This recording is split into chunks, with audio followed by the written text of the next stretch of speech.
Imagine stepping back in time, not just any time, but to Paris. On the morning of July 14th, 1789, the air isn't just warm with the summer heat. It's buzzing with tension, whispers, and the scent of change. Come with me on a tour of a city on the very brink of revolution. Our journey begins not at the Eiffel Tower, that won't exist for another 100 years, but in the heart of the city. The Palais, owned by the king's cousin, the Duke of Orleans. This isn't just a palace. It's the epicenter of public life. Its gardens are packed with people from every walk of life. Here, you'd find pamphleteers on soapboxes, shouting about liberty and the rights of man. The cafes are overflowing, not just with coffee, but with radical ideas. Listen closely, and you can hear the passionate speeches of orators like Camille Desmoulins, stirring the crowds into a frenzy. It's the internet, the news, and the political arena of its day, all rolled into one vibrant, chaotic space. From the intellectual chaos of the Palais, let's walk through the winding, narrow streets.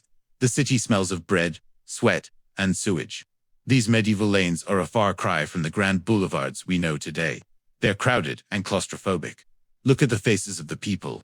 You see hardship, hunger, but also a glimmer of defiance. The price of bread has skyrocketed, and for the average Parisian, that means starvation. Their anger is palpable. Every corner you turn, you see groups of people huddled together, talking in hushed, urgent tones. Rumors are spreading like wildfire. The king is gathering foreign troops to crush the people of Paris. Fear and anger are a potent combination. Now, let's head towards the eastern edge of the city. Dominating the skyline is a grim, formidable stone fortress, the Bastille. To the people of Paris, it's not just a prison. It's a terrifying symbol of the king's absolute and tyrannical power. Stories, both true and exaggerated, tell of political prisoners languishing in its dungeons for decades without trial. It represents everything they hate: oppression, injustice, and the unchecked authority of the monarchy. As we stand here, just hours before it all kicks off, the Bastille looms as a silent, stone monster. The crowd's gaze keeps shifting towards it, not just with fear, but with a growing, daring resolve. As the sun begins to set on this historic day, the atmosphere crackles with an electric energy.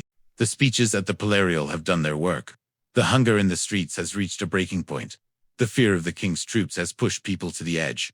They need weapons to defend themselves, and more importantly, they need to strike a blow against the system that has oppressed them for so long. All eyes, all minds, all of Paris, it seems, is turning towards that one symbol of royal tyranny, the Bastille. The stage is set. The actors are in place. The curtain is about to rise on one of the most dramatic and world-changing events in human history. The French Revolution is no longer a question of if, but when. And when is now. This virtual walk through Paris in 1789 shows us a city not of romantic postcards, but of real people pushed to their limits, standing on the precipice of history.